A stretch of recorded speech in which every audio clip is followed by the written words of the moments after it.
Metagenics gets to the root of whole body health with pure, potent ingredients sourced from nature, clinically tested and trusted by doctors for decades. And unlike some other supplements, Metagenics is scientifically designed to be completely absorbed and start working in as little as 45 minutes, bringing your body back into balance for lasting well-being. Nourish your systems, don't just manage your symptoms, and unleash your inner power to heal.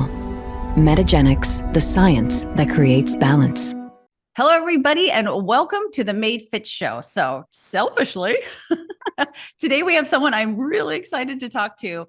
We have the privilege of speaking with Dr. Joy Kong, a triple board certified anti-aging physician and a leading stem cell specialist. Dr. Kong is widely recognized for her groundbreaking work in stem cell therapy and her commitment to educating both healthcare professionals and the public. As the founder of the American Academy of Integrative Cell Therapy, she has trained numerous physicians globally, sharing her innovative approach to regenerative medicine. With multiple accolades, including Stem Cell Doctor of the Year and Stem Cell Doctor of the Decade, she remains a respectful figure in the medical community. Today, she'll dive into the exciting world of anti-aging and stem cell therapy and its impact on health and wellness. So welcome, Dr. Kong. Thank you for being here. Oh, thank you so much, Melissa. So happy to be here. You're welcome. So like I said in the beginning, a lot of times when I have guests on the show, it's usually information that I align with and, want to share with the world.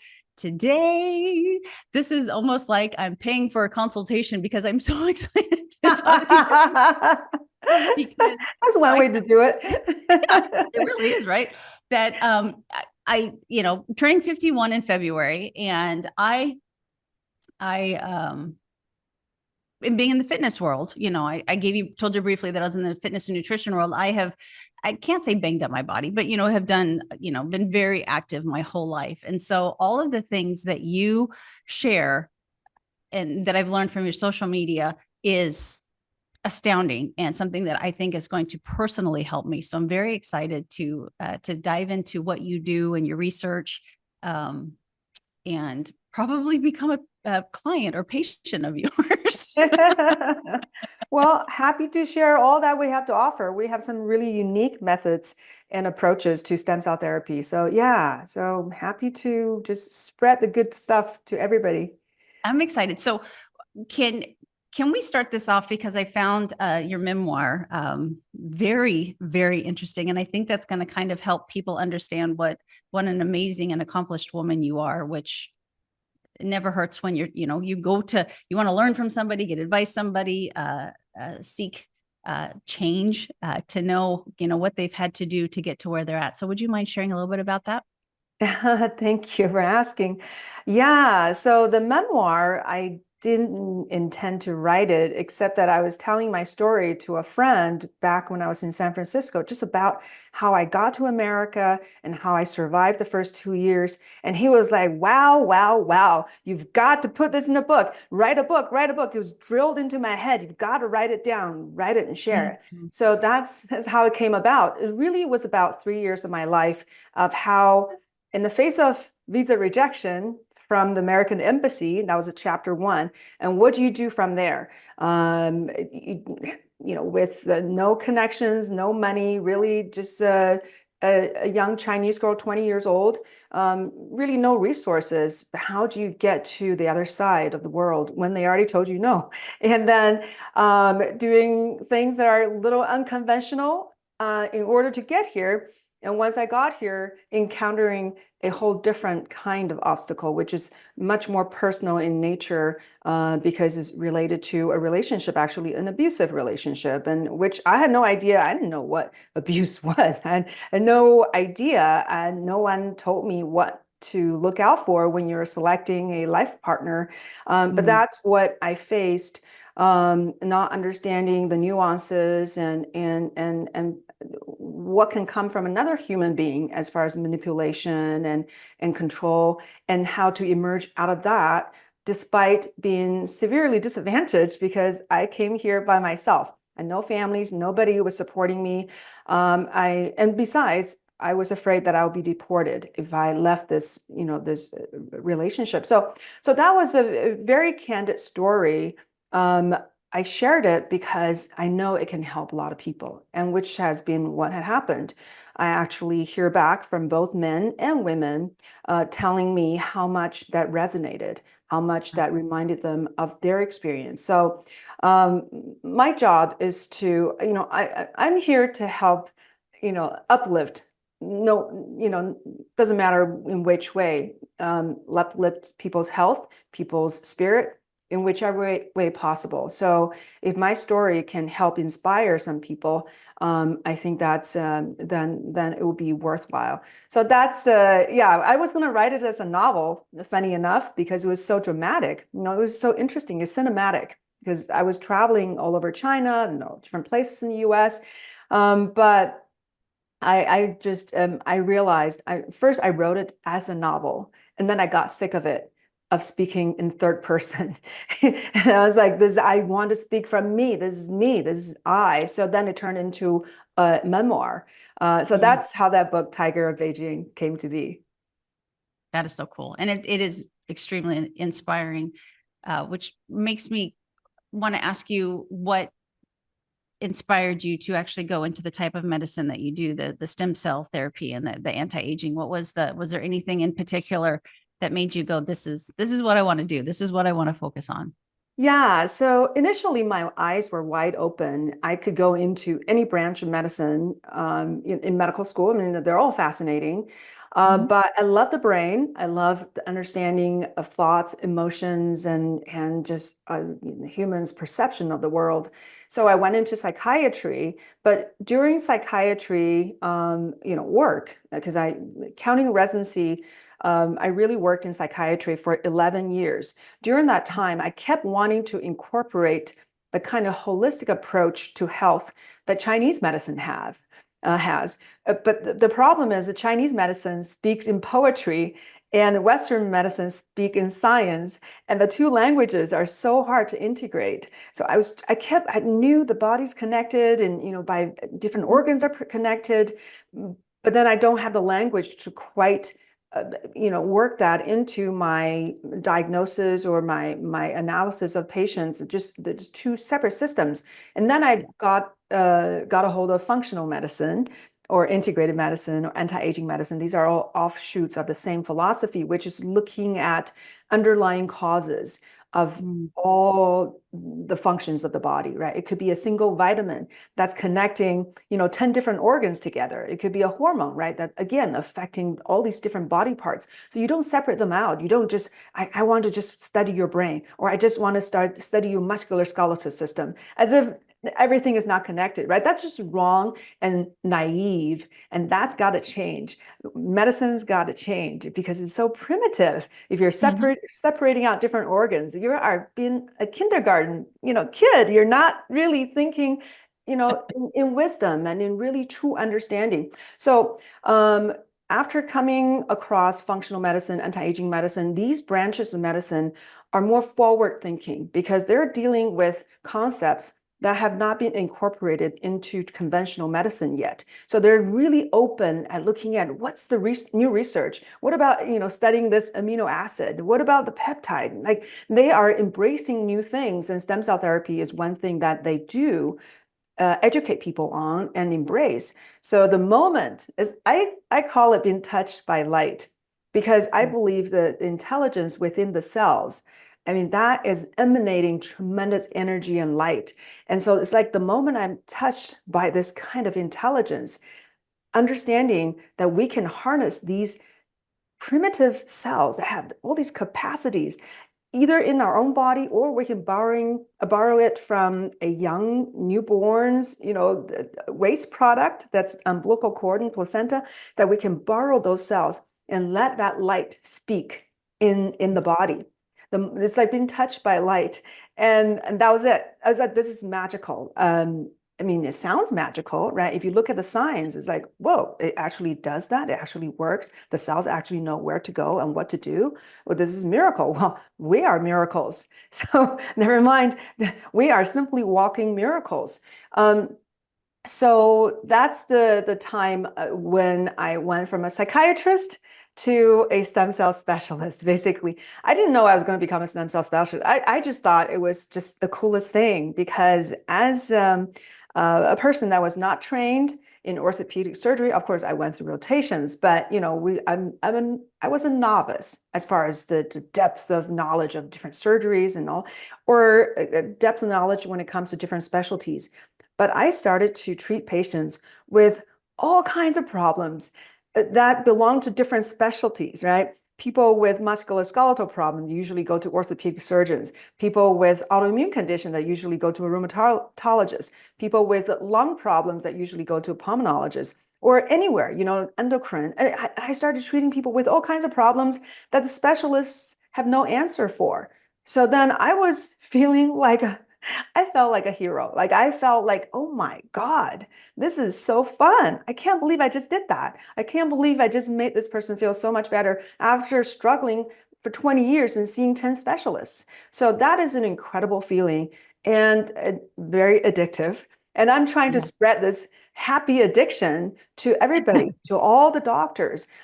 Come on, look at this. We have a way to help all these people. This is a fundamental. This is not some esoteric, some fancy stuff. This is a fundamental. This is called the secret of life that we can tap into. So that's what I want to share because it really, whatever you do, you can still have your specialty and your specialized knowledge about the different organs, but you want to utilize this fundamental driving force for thriving of life. So that's why I consider stem cells the engine of health and of our body, of life. Because really, without it, you're just going slower and slower, and you're just not running very well if you think of your body as a vehicle. Because as we age, the number of stem cells drops down like a cliff, literally is coming down like a cliff. Because when you are a teenager, the number of stem cells in your body is 1/10 of what you had when you were first born. And then when you reach your 40s, is a quarter of what you had when you were a teenager. And when you reach your 80s, is 1/5 of what you had when you were in your 40s. So literally, you are just running out of this powerful engine. So yeah, so I was touched by the power of this engine, and that I can't stop ever since. I almost feel like maybe you didn't choose this practice. It chose you. Probably. It's probably how. Yeah, it's like there's no choice because it's so powerful. It just, Right. yeah, it's like being carried by the energy. Yeah, for sure. So for our listeners, can you kind of explain for people who maybe this is the first time they're actually even hearing the term stem cell therapy, can you kind of explain the basic principles of stem cell therapy? Yeah, I'm laughing because I just, your kitty is so beautiful. It's so cute. Anyhow, it's what a happy thing to see.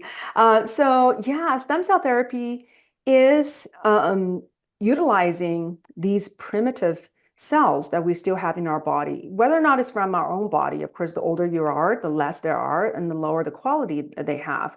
Or you can get it from different other sources. In the US, you can get it from the umbilical cord placental source, and that's absolutely legal. But if you go, there are fetal stem cells and embryonic stem cells. Those are not legal to use unless you are enrolled in a clinical study. So this is one reason that those therapies can exist maybe in some other countries that have looser regulations. But stem cells are these primitive cells that our body started with. So just think of yourself as a fertilized egg, right? You were once a single cell.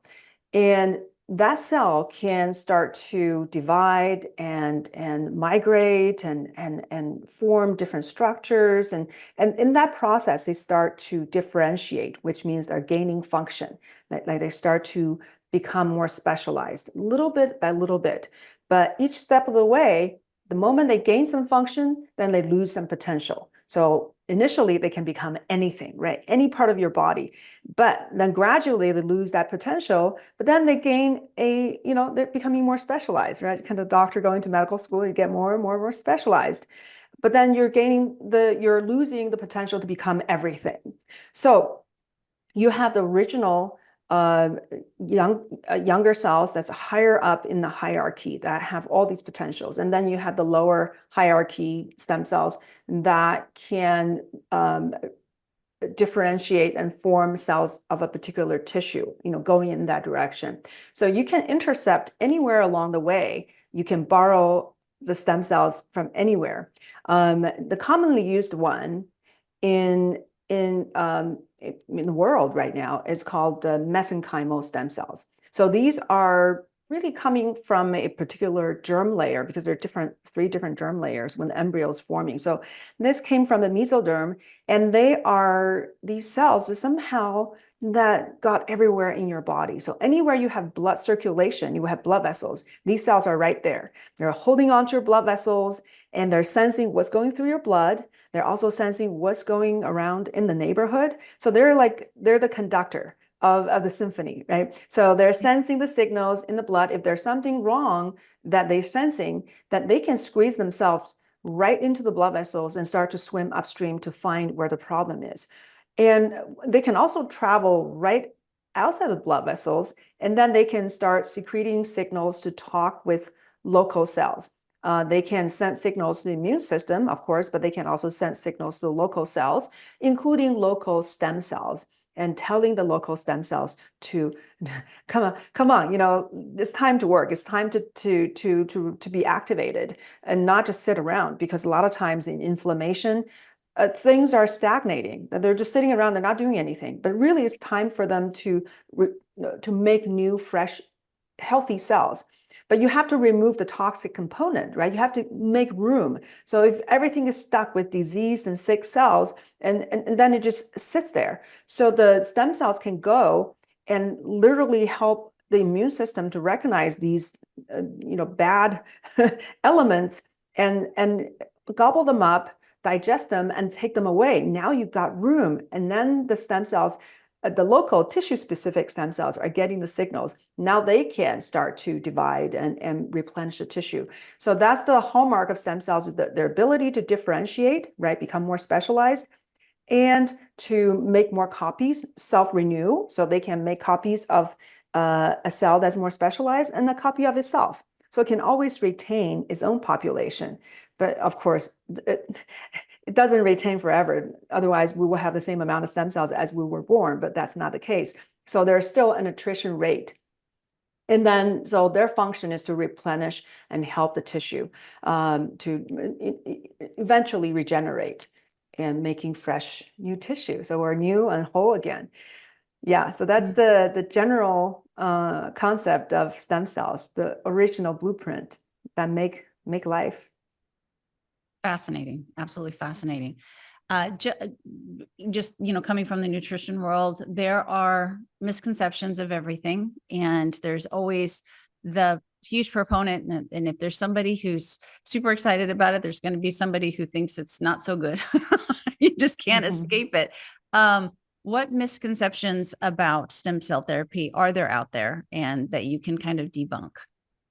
Yeah, there are a lot, which is very interesting.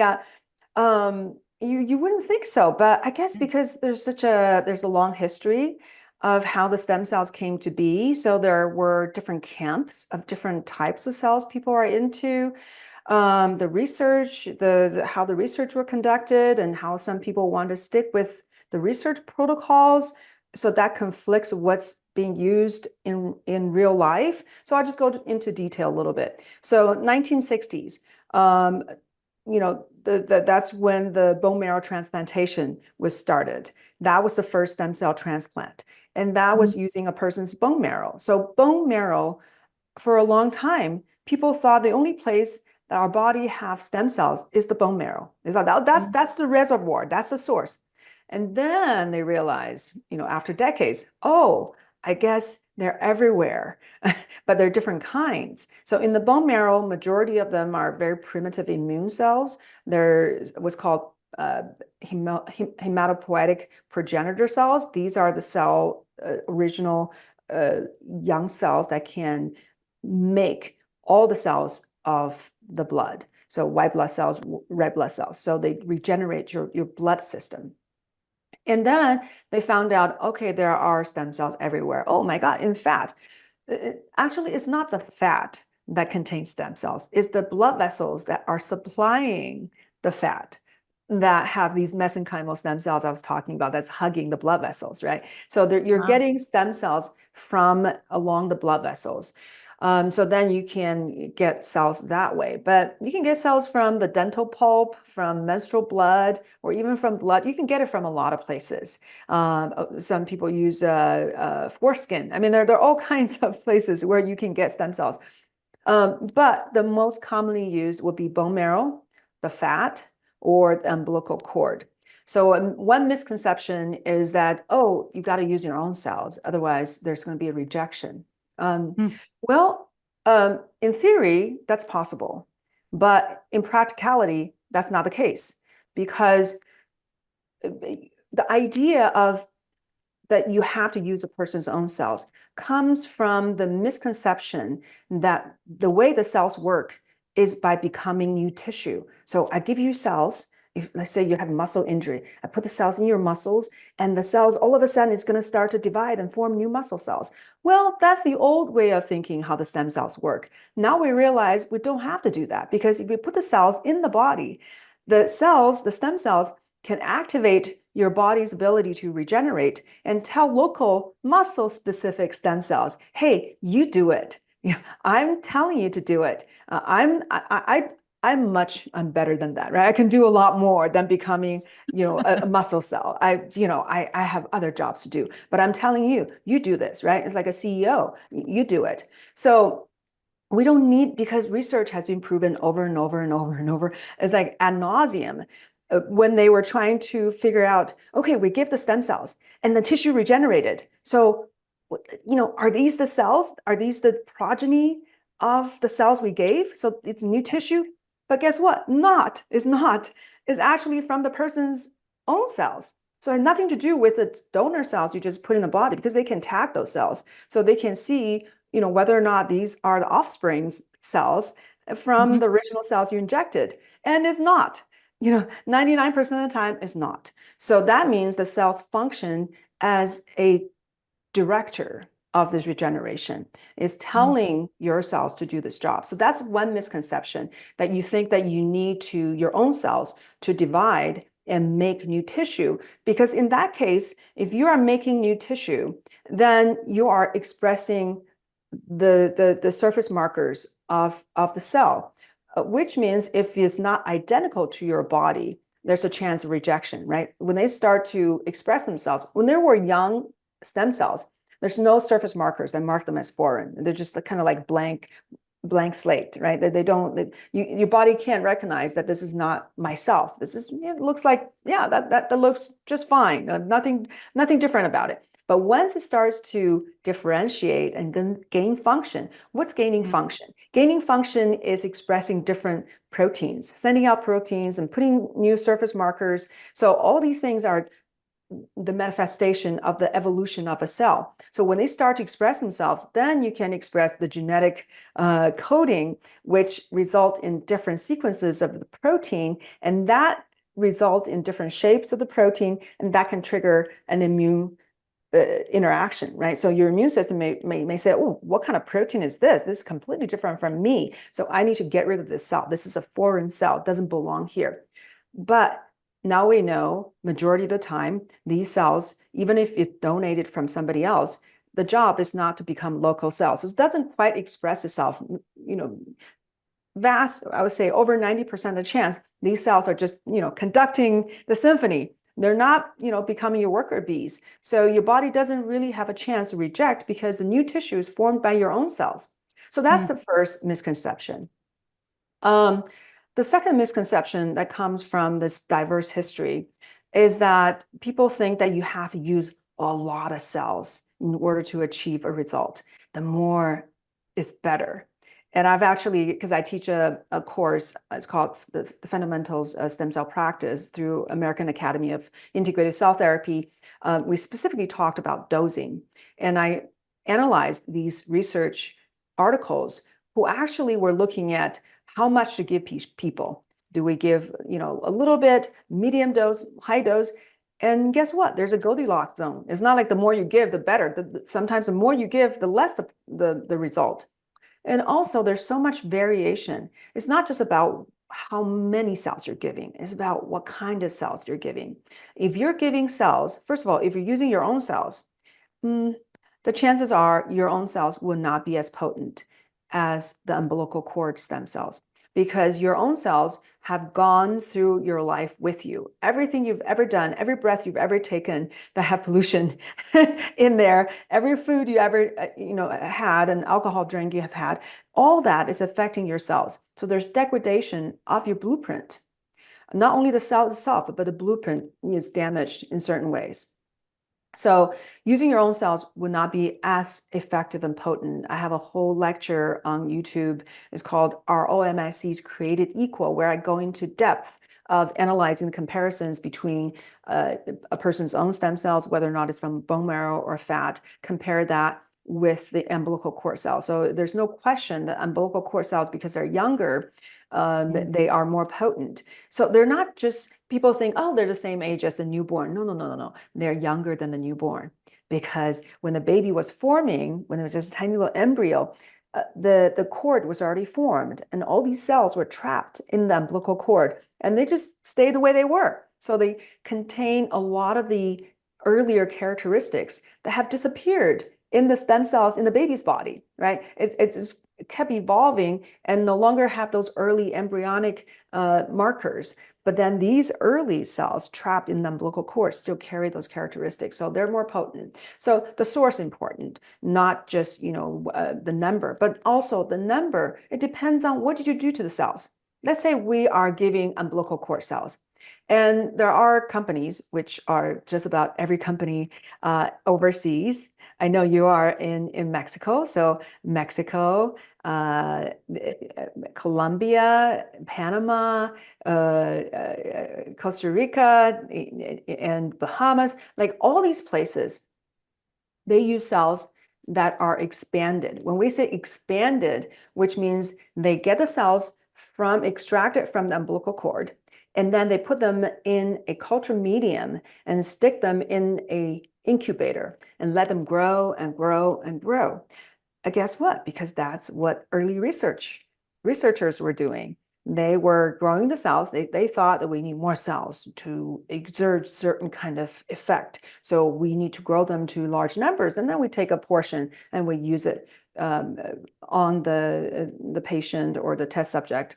So the research, the recommendation is 1 million per kilo of body weight. That's very common. That's, somewhere around there, 0.5 to 2 million per kilo is kind of the range, but 1 million per kilo is the general, what you see a lot. So people think, oh gosh, if I'm, 70 kilo, I need at least 70 million cells. So that's how the number got there. And our, of course, there are research showing 100 million, 200 million. So they think, okay, we've got to reach that number. Oh, I'm so sorry. I need to. Okay. So just to start. So people think that they need to reach a certain amount of cells in order to exert benefit. But the problem is that when you are growing the cells in a culture, it's not like these cells just going to keep dividing into identical copies of itself. The tendency is to divide into a daughter cell, which is more differentiated, and a copy of itself, because that's what they do. That's how they, especially in a stressful environment. Oh my God, it's time to go to work. I need to specialize. I need to have some function. I can't just be a happy blank cell that have no capabilities, right? I have to be able to have a certain ability, to do certain things. So they start to differentiate. The moment they differentiate, then they're also losing potentials and losing certain capabilities. And so they're no longer a original stem cell. And also when they are under that kind of stress, they can start to express different proteins and can start to express inflammatory molecules. So those molecules, the cells under stress, these inflammatory molecules can cause side effects. Not to mention, if they start to express themselves, they're going to express all kinds of proteins on the surface, right? So those proteins can also cause rejection in the recipient. This is why when people go overseas to lovely Mexico or Colombia, they get these massive number of cells. Pretty commonly, I hear that a lot. People are getting side effects. Even Tony Robbins, he's the one that was, made me realize, oh, I guess this is a big issue. He's like, oh yeah, you're gonna get cytokine storm. That's part of the, that's kind of the part where you expect. I felt miserable, but that's okay. It's a good thing because this is just part of what you get. Yeah. The truth No. is, I've never seen cytokine storm because we don't use cells that have been expanded. We use original cells that are carefully dissected out of the umbilical cord. And the way they were is the way that they are when I'm giving it to patients. So when you do not change the cells in any way, they retain a lot of the power and potential. And it's not just, conceptually, that seems to be the case, that you're retaining the power. But Yeah. I'm always speaking from evidence because research have compared, okay, let's compare what happens when we give people a lot of cells, but they're expanded. Let's see what happens. So there's one research showed that when you give 10 times the number of cells, let's say I give 10 million to reach certain effect. And if I give 100 million, but these are expanded cells, the effect not only is not more, is actually less. So you end up damaging your ability to promote healing, right? So you're reducing your own efficacy. And that's why I'm not a big proponent, because I'm not sure that these cells actually are as capable. And then from what I've seen is that people are having a lot of side effects, high prevalence of side effects. But then they don't have to go through all that, right? Why decrease potency and cause more problems when you don't have to? So it's kind of ironic because in the US, because of the FDA regulations saying that you cannot manipulate the cells, which when you grow the cells in a culture medium, that's manipulation. So the FDA says, oh, the moment you're growing the cells, that means you're making a drug. So that's what they say, right? So if you're making a drug, then you better go through drug studies. And those are very expensive, very cumbersome, takes a lot of energy and time. So all these companies decided to just go overseas. So because of that restriction, all these companies are producing cells that have not been manipulated. So they just get the cells out of the culture, out of the umbilical cord, and then cryopreserve them and give it to doctors. And doctors thaw them out and put in the human body. And because of this, we now realize, oh my God, we can produce results just as good, if not better, than people who are going overseas and using massive amount of cells. So this is, almost because of the restriction, because the research was stuck in this high number of cells, this rhetoric. But in clinical practice, because what we're doing as doctors in this country when we use stem cells, we're not using them as a drug. We're using them as a tissue transplant. We're supplementing the tissue, right? So that's part of the practice of medicine that's under the purview of different medical boards. So it's not the FDA, it's not under the FDA regulation. They're not allowed to regulate how medicine's practiced. They're allowed to regulate how a drug is produced and whether or not it's safe, right? We're not making a drug. We're giving people something that's from nature. That's part of how we do medicine, right? I can transplant one liver from one person to another person.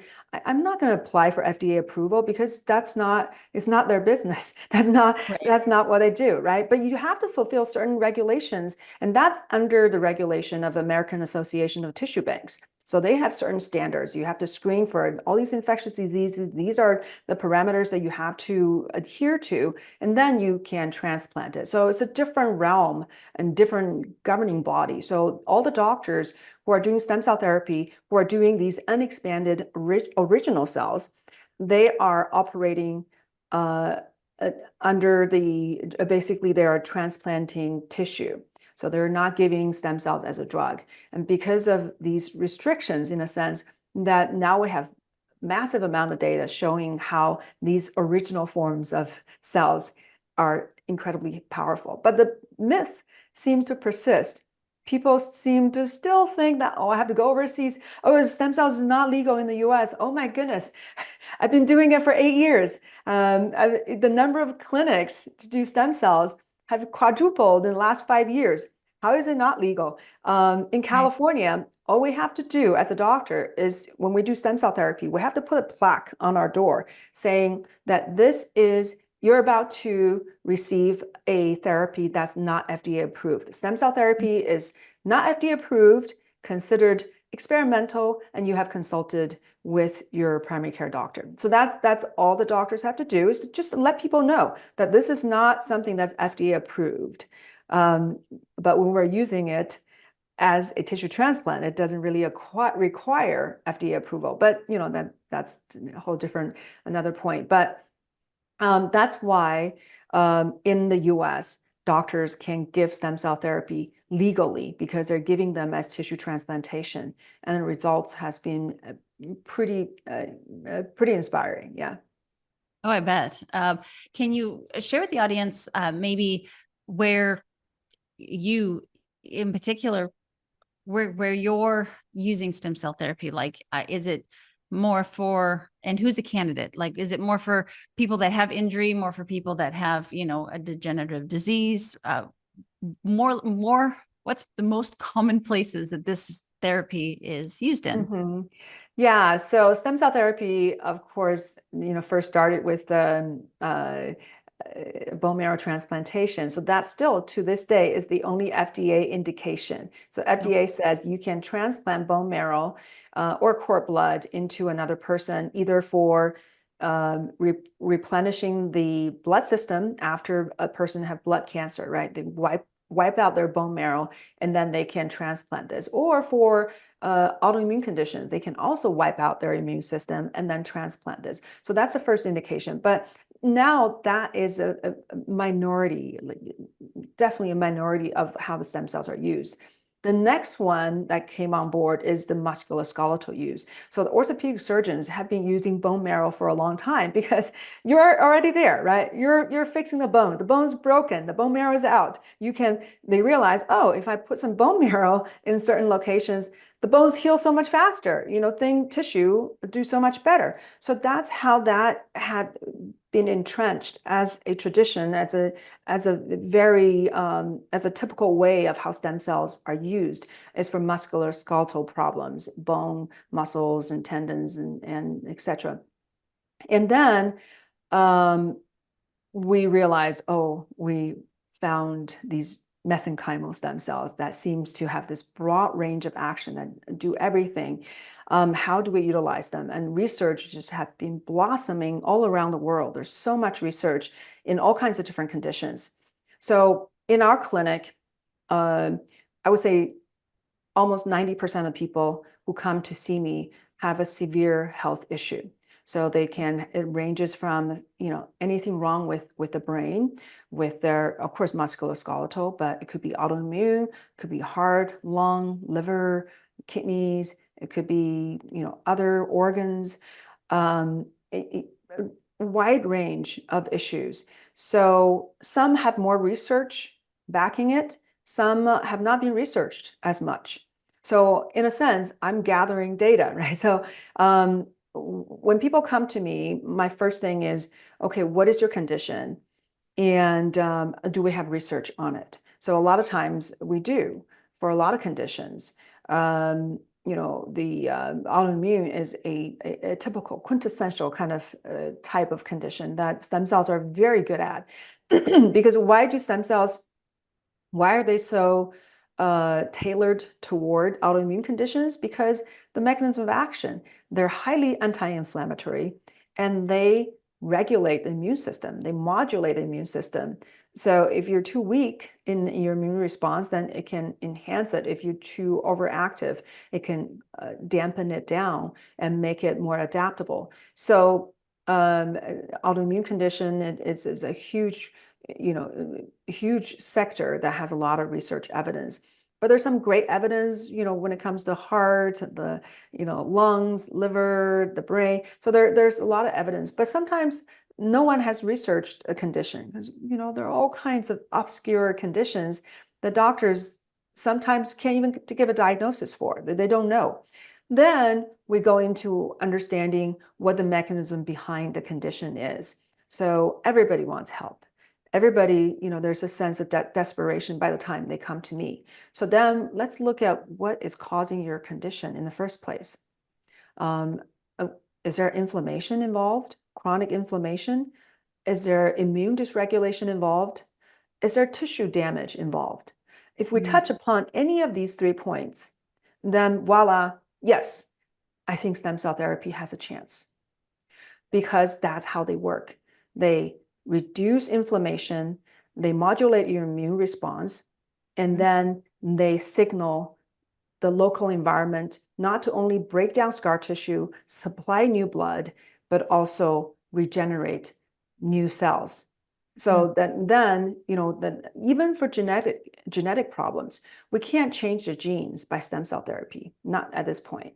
So, but a lot of genetic problems don't manifest until somebody's a teenager, older in life. That's because of all these metabolic waste and all this accumulated miscommunication, cellular problems over time that resulted in end organ damage. So then all of a sudden, oh, my organ is not functioning as well, right? Either it's the heart or the muscles. And then there's dysfunction. But we can start addressing the dysfunction because the cells can help repair damaged tissue. So just looking at these 3 broad categories of potentials, all of a sudden there's a lot of hope for a lot of conditions, right? Yeah. Yeah, because we're covering a lot of ground, not for everything, but that's a lot of ground. Yeah. So just throwing these 2 out there, I don't know why these 2 came to mind, but listening to you talk about how, maybe people will come to you because they just don't feel well. Can stem cells help with things like asthma?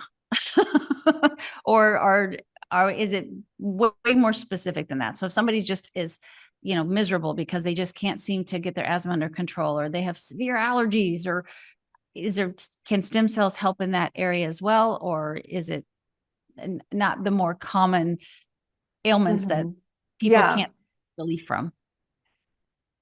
So for asthma, I think a lot of times things are lumped into one category without addressing what the underlying causes are. So, different people they all have asthma, but they may all have different underlying causes. Okay. So airway overactivation and inflammation, right? Sensitivity. So did I have asthma? I think I did because I was on inhalers. And I was, almost, I think I was taking a kind of low dose steroid because I was too reactive to my kitties, to my cats. And then I huff and puff, when I exert because, overactivation responding to the environment. That's dysregulation. Immune system is not functioning perfectly. It's attacking things that are benign. So guess what? After I started doing stem cells, I'm off inhalers. I'm off all these medications. I don't need it. I'm not huffing and puffing anymore. I'm doing pretty great. So because your immune system regulated, we have people who have severe chemical sensitivity that can't even go to a public area, can't stand any kind of fume or perfume, just things in life that they have trouble dealing with. And after stem cell therapy, they can go to all these places that they couldn't go to before. They don't break out anymore. So that's calming the immune system. So we're addressing some of the underlying causes. I love that. I love that. So it sounds incredibly promising. And which is what, from my perspective, that's stem cell therapy. I hear a lot of wonderful things about it. And hope to have the ability. I won't do it in Mexico. Hope to have the ability to use this form of therapy to repair and heal. Can you share for personal purposes, how are you using stem cell for just general anti-aging as well? Because we talked about, I use the video part of this podcast for promos, and it is on YouTube, but the majority of people listen and they have no idea, because if Dr. Kong, if you were 25, I would tell you look good for a 25-year-old. You look Thank you. incredible. So you walk the talk. Do you use stem cell or exosomes for anti-aging, for the the aging woman who's That's doing right. everything You right? know, But like I embrace aging. I embrace the fact that we're getting older, which means that we're accumulating years on Earth, right? We've lived our lives, and that part absolutely I embrace, right? And experiences and wisdom. The part I'm not embracing is the decline and sickness, right? I'm not embracing that. I'm sorry. Why would right. I embrace that? If I can embrace vibrancy and health and usefulness, I'm going to embrace that. But stem cell therapy is a powerful way of retaining that kind of, the regenerative power to keep you useful and preventing you from getting sick and preventing you from declining. So I do use it for myself, not quite by design, but a little bit by accident. And I got a stem cell treatment. I thought, oh, this is amazing because my a friend who did it, and she had this heightened energy and focus and sex drive. And I just thought that this is fantastic. I have got to try this. And then I had a patient who ended up, we canceled the treatment. So I got the cell. So that was 3 months later. So I thought, you know what? I'm definitely not going to waste this cell. I'm going to put it in me. So then I thought, yeah, as far as anti-aging goes, we know the cells live in the body for about 1 to 3 months, and their effect will last for another 1 to 3 months from the exosomes they secrete and all the signals they secrete. Of course, they can actually have a much longer ranging effect, but in general, that's what we say. Either you have the cells present to do the work and secrete all these signals, or the signal itself can last for that long, another 3 months. So that's why anti-aging protocol, we say getting a stem cell therapy every 3 to 6 months. So for me, at the 3 month mark, I put some more cells in me. And I thought, you know what? I'm just going to be more proactive. I'm just going to do it every 3 months. And yeah, so the result has been just fantastic and amazing. Because people keep telling me, hey, you look younger and younger. I still have people telling me, like, I haven't seen somebody for 6 months and he saw me, he said, you're looking younger again. So it's really amazing. It's so much fun. But we are actually here. We have the capability to do that. I always say, count yourself lucky you are here right now, that you're living in this day and age, because if it had been 50 years earlier, there's absolutely no chance of this. You could be the biggest big shot on the planet. You could be the king or queen. And still, look at all those kings and queens in history. Everybody, a lot of them were sending out emissaries to look for the fountain of youth. Nobody found it. And they all decline and age and die, right? But now you can be, you don't have to be, a huge shot, a big shot. You can be just a regular person willing to put some resources into your own longevity and your own youthfulness. You can get it. So it's very fun. So about 10-15% of my patients really don't have anything wrong per se, but we all have something wrong. I've been in the medical field for this long, and my just observation with being around humans, that nobody has a perfect body, right? Nobody's in perfect health. We all have imperfections. We can all tweak it. So there's a constant optimization, and you can utilize these cells, these blueprints, this light that's emanating from the intelligence from the cells to bring you back to a youthful state.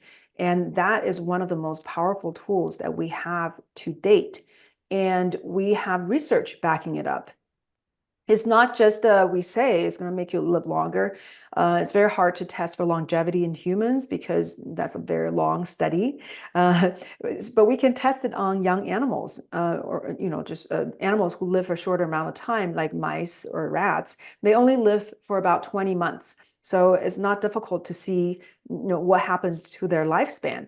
So consistently, different studies were looking at giving these middle-aged animals, younger animals, stem cells, and their lifespan extended by about 30%. And that's consistent. And even if Wow. you're older, they give stem cells to older rats who are at the human equivalent age of 75 years of age, because half their peers have died. And then they started to give them young stem cells. So comparing between the animals that got versus not getting the stem cells, the one that got the stem cells from the time of experiment until the time they died is 3 times as long as the animals that did not get the stem cells. So they live, the amount of time on Earth they have is 3 times as long. Not only longer, but they look better, they look younger, they're moving, like a better locomotion, and their ability to run mazes, their cognition is better. So it just all around, their quality of life has been extended. So their youthful existence have been extended. And then there's another experiment. They ended up dissecting, sacrificing the animals. And they were looking at the brain and the muscles and checking all these parameters for aging, including the neurotransmitter, amount of neurotransmitters, the amount of growth factors these cells can secrete, the toxic waste built up, the senescent markers. So everything they were looking at, because when it comes to aging, they know at what age what the numbers should be, right? There's a level. The senescent markers, it's going to be getting more and more and more. The growth factors will be less and less and less. But then when they check the markers, check these levels, all of these animals that got stem cells had their levels reverted back to the younger state. Like they were producing these, all these, growth factor, neurotransmitter at the level that they produced when they were younger. So you have evidence that you actually are reverting the cells to the younger state, on the cellular level. Wow. So what does that, when you're on the, I can imagine what, you're coming in for a bum shoulder or, bad back, bad knees. I believe my husband has had every surgery done. He's an extreme sport guy. And so he's just absolutely wrecked his spine. I believe he's done stem cell in his spine. So I understand that, because it's, obviously going to help rebuild that. But on the anti-aging spectrum, when you were saying that you were, using it on yourself, which I totally would do. But what does that look like? Is it the same kind of injections? Is it topical? Yeah, I believe IV infusions is very powerful because it has an effect that's throughout your body. So it can go anywhere in your body and repair any damaged tissue. But more importantly, I think because of its ability to communicate with your immune system. So one of the organs that the cells, there are a lot of cells that get into that organ. That organ is the spleen. So that's a major immune organ. And then you also have all these peripheral lymphoid systems throughout your body. So it's communicating, it's talking with your entire system. And immune senescence is a driving force of our senescence, of our aging process. So if your immune system is younger, you're not going to get sick and you're not going to get cancer, right? Everything's repaired more rapidly, more effectively. Then you're going to stay, you're going to stay at a younger state. So that's what, that's what we do. We use IV route to deliver that kind of impact into the body. That's really powerful. And I hope everybody was listening that, your immune system is everything, that being in the health and fitness world, the health and wellness, it's always about the body fat. It's about the waist circumference and all that stuff. But what we really need to focus on are things like, a healthy immune system, and everything else kind of falls into place. And I love that. I was not mistaken in seeing though, that you do have, a cream. Yeah, the cream is like a like a side thought, because I'm grateful for the body I'm given, right? So I think taking care of yourself is a sign of respect for the gift that you've been given. So you don't want to desecrate, right, a temple that you've been given, right? You don't want to write graffitis all over it. So that's how I feel about how I'm treating my body. So your skin is one of the major organs of your body. Your face is exposed to some toxic environment all the time. a typical example, my mom, I remember seeing her like in shower, because she literally have a line, like her Right. face is aging so much, her face and neck is aging so much, but her torso, her skin looked fresh and young. It's this drastic difference. So they age differently because of more damage. So I think Mhm. your skin needs a little bit of, TLC, because it's taking the brunt of a lot of assaults. So having a good, nourishing, regenerative, some kind of cream and lotion to help the skin is really important. And that I didn't realize was such a challenge to find, because I was, oh, I'm going to get a all natural cream that's, not going to do damage to my, not only to my skin and also not to my hormonal system, because I've been educated in the anti-aging tradition, which look at all the factors that affect your health, including toxicity. So toxicity from our environment is a very important contributor to our decline, our aging process. And then all these household items and cosmetics, they all have these perfume. They have so many hormone disruptors and do so much damage. And the skin is it's the most absorbent organ of the body. It just sucked these elements right in. So it's floating throughout my body. So I'm certainly not going to slather, these toxic elements onto my face, right? So I wanted to find something that's all natural. And that I couldn't believe was such a challenge, Yeah. because I remember buying very expensive Korean products because it says it's all natural, and then I trust them and use it for a while, and then I was like, let me see what are the ingredients anyhow. And then when I looked at the ingredients, there were all these synthetic ingredients, but they call it all natural, and I couldn't believe it. So I started going to natural expos where they actually use natural ingredients. And but then when I got samples from them, when I left them in my drawer for like a month, and before I got to them, when I took them out, the layers are separated, right? Mm. There's change in the cream, which I certainly would not put on my face looking at all these different layers. I Yeah. don't know what had happened to the ingredients. So I thought, for God's sake, why can't I find a decent cream? And then I realized, I understand stem cells, I love peptides, and I love all these herbs. How about I put something together that put all of them in one and actually give people a 100% natural cream? So Mm. that's what I did. And even the preservative is natural. I'm not compromising. I said it's all natural, and it's going to be all natural. So Mm. it's got stem cells. The cells are not alive. I always want to stress that. I don't want to misrepresent, but all these beneficial ingredients from the cells, components from the cells are there. And then there are various peptides that have been known and studied for skin regeneration, and they've been demonstrated results. And then there are all these herbs I love. So I don't think there are any products out there that has as many herbs as what I have. Some have sun protection, UV protection properties. Some have pore cleansing properties. Some are, of course, anti-wrinkle and with nourishing fats. I mean, it's just like amazing concoction of natural ingredients. Yeah, and Yeah. that's the only thing I'm willing to put on my face for the last 5 years. Yeah. Okay. Well, looks like it works. It works. And I hear from people all the time that it works. And, estheticians who have seen all kinds of products Mhm.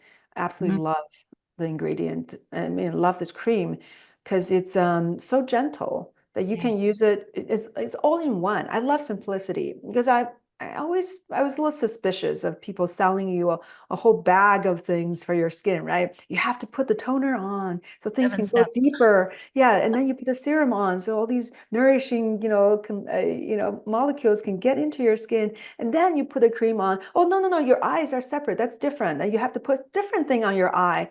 And oh, at night it's going to be different. No, your skin, at night has different needs.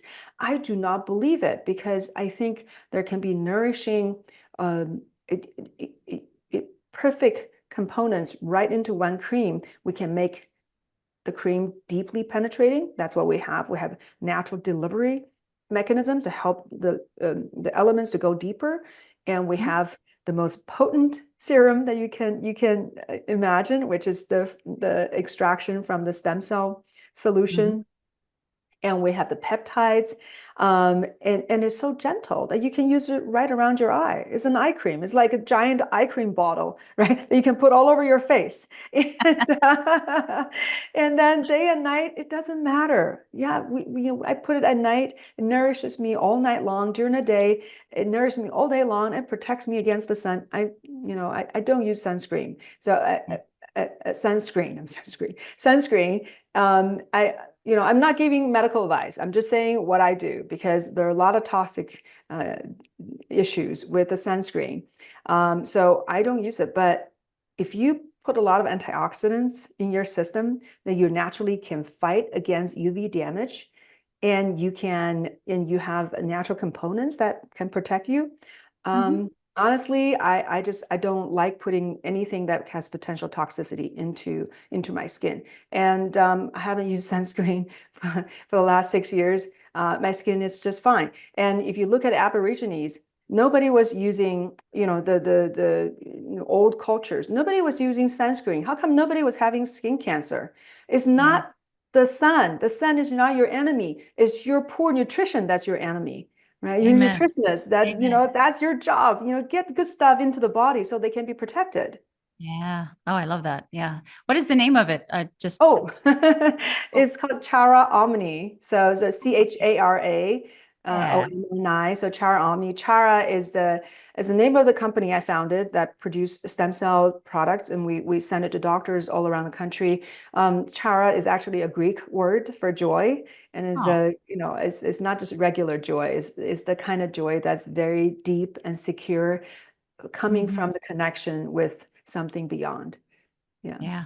Well, there's nothing lots of things give you confidence, but I don't think there's anything that gives you more confidence than knowing that you're healthy, that you're Mm. or a healthy individual.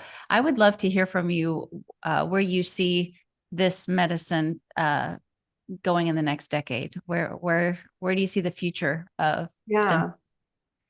Well, that partially depends on the political atmosphere, right? So right now, we actually are at this juncture of shift that I can't believe FDA actually banned food coloring. And people have been shouting at them, what about the dye? What about a red dye? What about what you're doing? Oh, now they're going to put into action. Oh, I don't know how they just woke up all of a sudden. Yeah. That was a shocking new policy, which hallelujah. So Yeah. there's a Yeah. shift in the atmosphere of the how medicine is going to be governed, and which means how suppressed natural forms of medicine or new forms of medicine is going to be. That's Yeah. not pharmaceutical based, not petroleum based. So this other forms of medicine, which could be cheaper, getting the young cells, the cost, that's a whole other conversation. But the pharmaceutical industry heavily subsidized, and Damn. the money goes into the pocket of a big pharma insurance company. Just go check out how rich these companies are. Then you will realize that there's massive wealth amassed from the mechanism, right? From pushing the drugs. Here, drug, drug, drug. The insurance company, we cover the drugs. We don't cover this, the supplement. No, we're not going to, allow you to cover vitamins. That's on your own, right? We're only going to cover drugs. So, Head scratch. and that's gonna shift, and I pray that's gonna shift, because that is gonna enhance people's health so much. That's gonna reduce so much suffering. So what I see, if the policy allows, if the environment is shifted to be more open and embracing of these natural therapies, then in 10 years, stem cell therapy could be a basic fabric of the whole medical practice, Wow. because on a regular basis, people can get stem cells to prevent the aging decline. It can drastically reduce your chance of chronic illness. Just to give you a little bit of statistic, that when you can reverse the biological age by 7 years, we've got all these biohackers, right, hacking their biological age to make their cells function at a younger level. If you can reverse it by just 7 years, you can reduce the rate of chronic illness in the world if everybody that can reduce by 7 years in the world by 50%. So you cut down the amount of chronic illness by 50%. That's how powerful staying younger is. This is not for vanity. This is for your well-being, for your effectiveness as a human being, right? Without health, you're not going to be effective. So I believe, and just from the research that I'm looking at, these mice, how much younger they've become, how much longer they can live. I don't think it's far-fetched. If people are starting to get stem cell therapy on a regular basis, every 3, 6, 12 months, they can reverse their biological age by 15 to 20 years. That is not a difficult task. So if we can do that, then we probably can cut down the rate of chronic illness in the world by 75%. And I'm hoping that's where we're going, because that will make us a happier species, right? If we're happier, and we may be nicer to each other, and we will have more wisdom and love to spread around. So that's what I'm hoping. And not just helping people to stay younger, but anytime you get sick, I already have people who when they're about to get surgery, right? Surgery sometimes is unavoidable. If you break a bone, I'm sorry, sometimes you may need a surgery.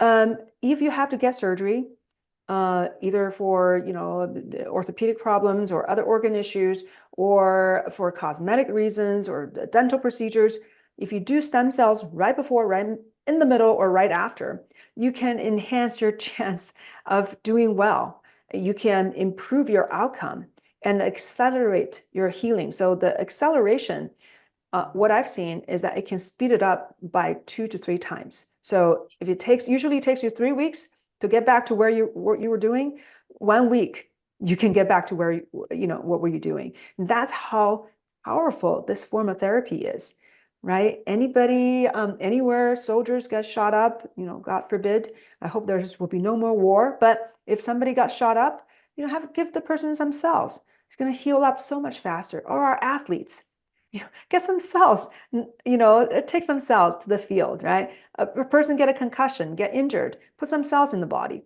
I mean, it could be part of the fabric of how we look at our health and how we live, because we should have some cells handy all the time. You got sick. Okay, let's get some stem cells into you. Even early stages, when China was raging in this COVID infections and people were dying left and right. And so they were like, okay, let's see what stem cells can do, right? All these other things have failed. And I remember early March 2020, I did a social media post. There were 5 clinical studies on stem cells, and all of them, I think 6 or 5, but all of them, when they give people who are on ventilators stem cells, so these are people who are in bad shape on ventilators, they give them stem cells within 5 days, all of them left the hospital. That's how powerful it can be, right? Even in some really severe, dire situations like that. Yeah. So I'm probably pretty positive you didn't watch this. I just watched it last night, and listening to you talk about the healing process, I watched shoot, why is his name not kidding me? Oh my gosh, the gentleman that had the stroke. Oh, it's killing me that his name is on the tip of my tongue. It's a Netflix special, and it's so this is what happened. And he's a famous actor, and he had just out of nowhere had a stroke, and it was bad. It was touch and go for a very long time, and his recovery was almost a year. And so, I'm just like, man, you should have got some stem cells. Yeah. Jamie really. Foxx. It was Jamie Foxx. They're finally. I don't know if you heard his story, but just, I mean, a lot of prayer, and it obviously turned his religious perspective around, which was a beautiful thing to listen to. But it was, I mean, the brain, and so listening to you and all of these, the recovery period, how much longer it is, and the fact that he was really serious because his vitals were really high, and so it was several days that he was very touch and go because his vitals were so high. that, I just wonder if he could have had the strength of the stem Yeah, cells, because maybe we can get him to take yeah, some. The longer you wait, the lower the chance of yeah, doing yeah, better. So I really don't advise people to wait for a very long time. yeah, I've seen people who are just many years after the stroke. It's just a lot more difficult. Not that we can't make improvements, but yeah, the degree of improvement is not going to be as drastic. yeah, yeah. My goodness. This has been so enlightening, and obviously something that we need to keep our eyes peeled for, Mhm. and Yeah. it's something to consider. So do you, if, say for instance, my mother has a stroke, knock on wood, that doesn't happen, a very healthy lady, but mom, you're my example, has a stroke, and you're talking with the medical doctors. How do you advocate for this kind of therapy? Unfortunately, conventional doctors don't know very much about this therapy. I think Yeah. of them as being brought up in a cocoon. So I was brought up in that cocoon. I was at UCLA, very conventional. I mean, all of them are because all these medical schools are funded by big pharma. So you are taught One to way. figure out what disease it is, right? Diagnosis. The reason that you need the diagnosis is because all the drugs are tailored toward diagnoses, right? You don't treat the person. These drugs are treating the disease. So you have Yep. to hook the person with the disease, and the disease will point you at the drug. Once you get the drug, and that's a circle, right? So um, there's the conventional system really doesn't give you a reason to jump out of that because you are in this drug prescribing paradigm. Yeah. So their residency program is the same thing, or continuing medical education that they're required to take. If you go to these conferences, it's all sponsored by big pharma. So then it's all drug and drug. You're inundated with drug. Not only they're telling you the drugs are amazing and they keep advancing, that's what they say, but also sometimes they are, but they also tell you all these other forms of therapies are quackery, that they're not real, that they don't have enough studies, and it is completely biased, and they really want to suppress any other forms of therapy from really coming into the medical care system. So then if that's how you were educated and how you kept in the system, unless you are open-minded, you are a seeker, that you really want to find out how can I make a person better, because at one point any doctor will come to a point where, damn it, whatever I'm doing is not helping enough. So what do I do next? So if you don't have that curiosity, you don't have that drive to seek information that's beyond what you're told,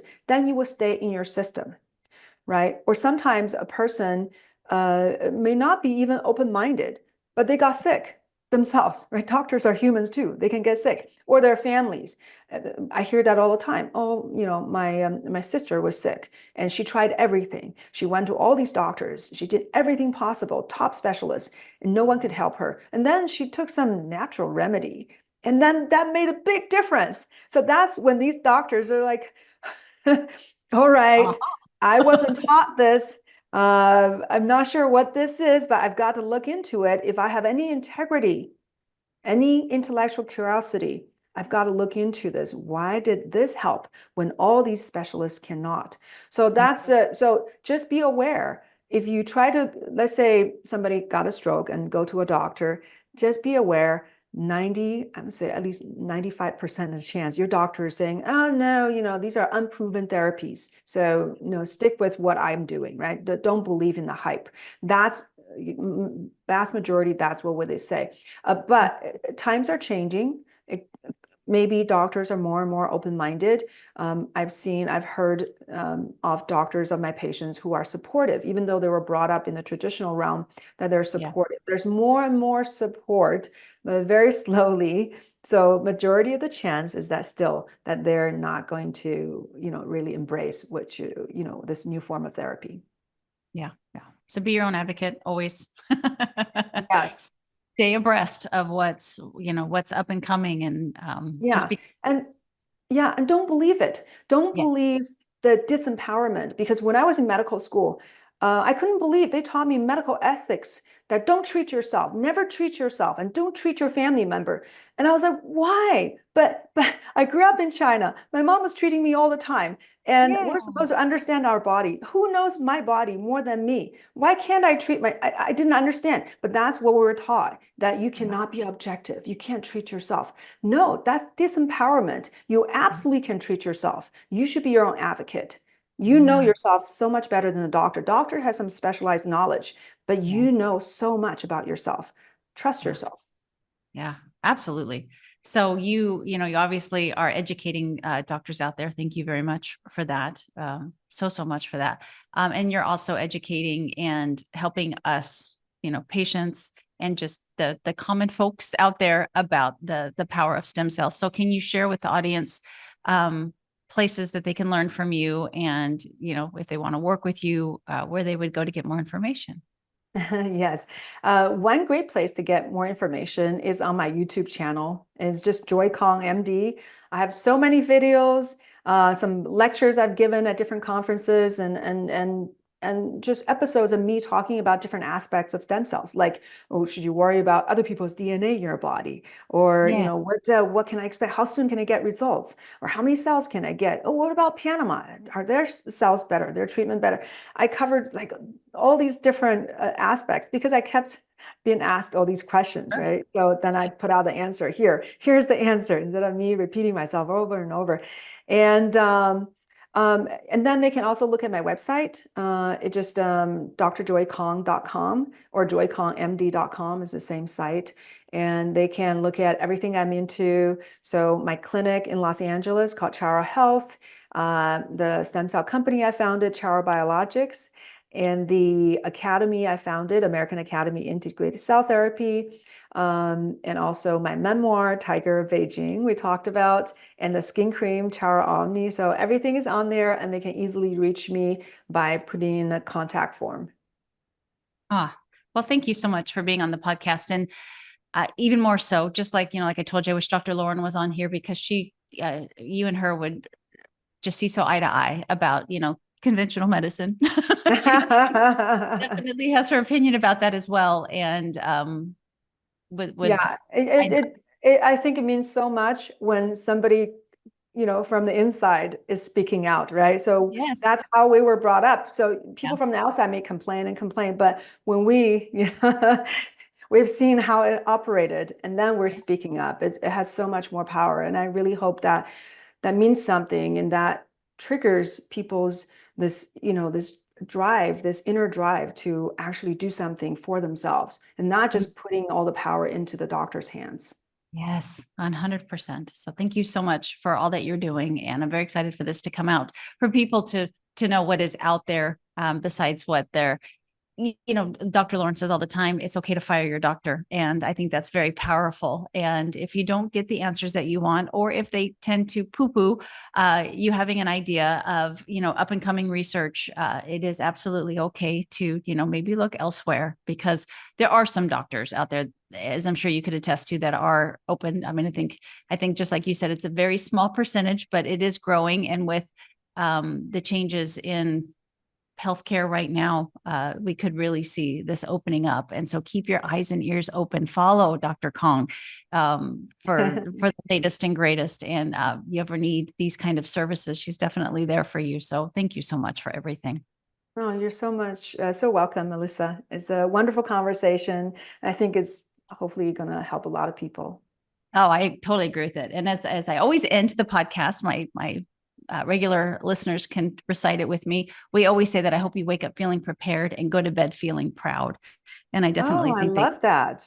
thank you, that everybody got some preparation today, so that they can go to bed feeling proud, that they know just a little bit more about how to advocate for themselves and to keep themselves nice and young. So I appreciate you. Oh, that's beautiful. Going to bed proud. What a wonderful, wonderful feeling. Yeah, I love that.